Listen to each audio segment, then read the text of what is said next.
So I'm going to continue chapter 6. And so if you remember in chapter 6 that Beezus' birthday was there. It was her 10th birthday, and her mom was making her a cake. And unfortunately, Ramona took a doll that she had and put it in the oven in the cake, which that was dangerous for her to do. You should never open up an oven like that and put something in unless mom and dad are there with you. And so this is a picture of them, of the cake. And if you look, you can see the legs of the doll unfortunately hanging out. And you can tell also that Ramona is not too upset about it. Okay, she's kind of smiling about it. Mom's upset. So let's see what happens. So Beezus has started crying, and it says Ramona promptly began to cry too. This made Beezus even angrier. You stop crying, she ordered Ramona furiously. It was my birthday cake, and I'm the one that's supposed to be crying. Girls, said Mother in a tired voice. Ramona, you have been very naughty. You know better than to put anything into the oven. Now go to your room and stay there until I say you can come out. Sniffling, Ramona started toward the bedroom. And don't you dare put your toys on my bed, said Beezus. Mother, can you fix the cake? I'm afraid not. Mother poked at the cake with her fingers. It's fallen. And when you bake a cake, if you mess with it and it makes it fall, it means it goes down in the middle. And really, it's not good when that happens. And anyway, would probably taste like burnt rubber. Beezus tried to brush the tears out of her eyes. Ramona always spoils everything. Now I won't have a birthday cake, and Aunt Beatrice is coming, and it won't be like a birthday at all. I know Ramona is a problem, but we'll just have to be patient because she's little, said Mother as she scraped the cake into the garbage can. And you will still have a cake. I'll phone your Aunt Beatrice and have her bring one from the bakery. Oh, Mother, will you? Asked Beezus. That's what I'll do, said Mother. Now run along and wash your face and you'll feel better. But as Beezus held her face cloth under the faucet, she was not at all sure she would feel better. For Ramona to spoil one birthday cake was bad enough, but two, probably nobody else in the whole world had a little sister who had spoiled two birthday cakes on the same day. Beezus scrubbed away the tear stains, feeling more and more sorry for herself for having such a little sister. If Ramona were only bigger, things might be different. But since she was so much younger, she would always be, well, a pest. Then the terrible thought came to Beezus again. The thought she had had the time Ramona bit into all the apples and the time that she had shoved the dog into the bathroom. She tried not to think the thought, but she couldn't help it. There were times when she did not love Ramona. This was one of them. Everyone knew sisters were supposed to love each other. Look how much Mother and Aunt Beatrice loved each other. Beezus felt very gloomy indeed as she dried her face. She was a terrible girl who did not love her little sister, like a wicked sister in a fairy tale. And on her birthday, too, a day that was supposed to be happy. When Beezus went into the living room, Mother switched off the vacuum cleaner, which had been sucking up the crumbs Ramona had sprinkled on the rug. Aunt Beatrice said she would be delighted to bring a cake. She knows a bakery that makes very special birthday cakes, she said, smiling at Beezus. You mustn't let Ramona spoil your birthday. Beezus felt a little bit better. She curled up on the Davenport again with 202 things to do on a rainy afternoon and read about making Christmas tree ornaments out of cellophane straws until she heard her aunt's car turn into the driveway. Now, as I'm reading this, I'm thinking I may not be right about what a Davenport is because it doesn't sound like it's a place to put cars. So I may have to look that up and see exactly what a Davenport is. I'm thinking it might be like a screened-in porch, maybe. I'm not really 100% positive about that, so I'm going to look that up. Then she flung her book aside and ran out to greet her. Happy birthday, darling, cried Aunt Beatrice as she set the brake and opened the door of her yellow convertible. Joyfully, Beezus ran over to the car and kissed her aunt. Did you bring the cake? She asked. And so this is a picture.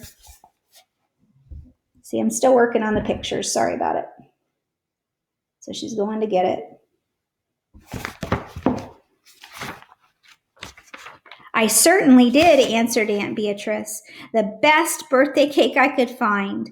And that isn't all I brought. Here, help me carry these packages while I carry the cake.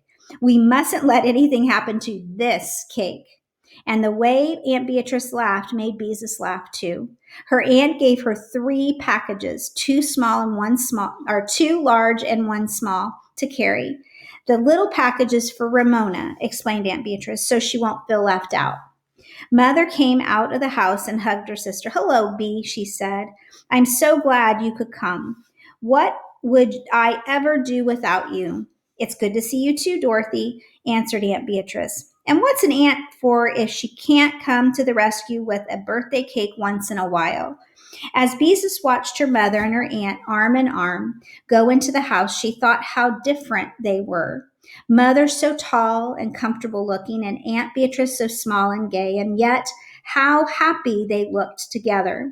Gay is just another word for somebody who's happy. Smiling, Beezus carried the gifts into the house. Aunt Beatrice always brought such beautiful packages, wrapped in fancy paper and tied with big, fluffy bows. Aunt Beatrice handed the cake box to Mother. Be sure you put this in a safe place, she said, and laughed again. May I open the packages now?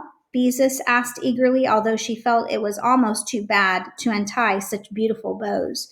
Of course you may, answered Aunt Beatrice. Where's Ramona? A subdued Ramona came out of the bedroom to receive her present.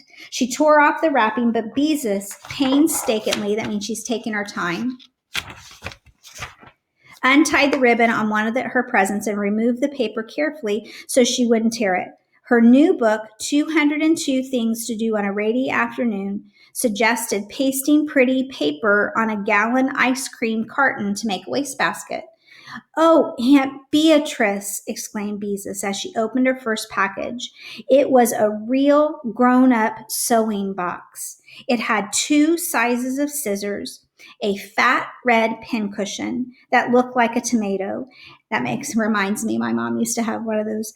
An emery bag that looked like a ripe strawberry. An emery bag.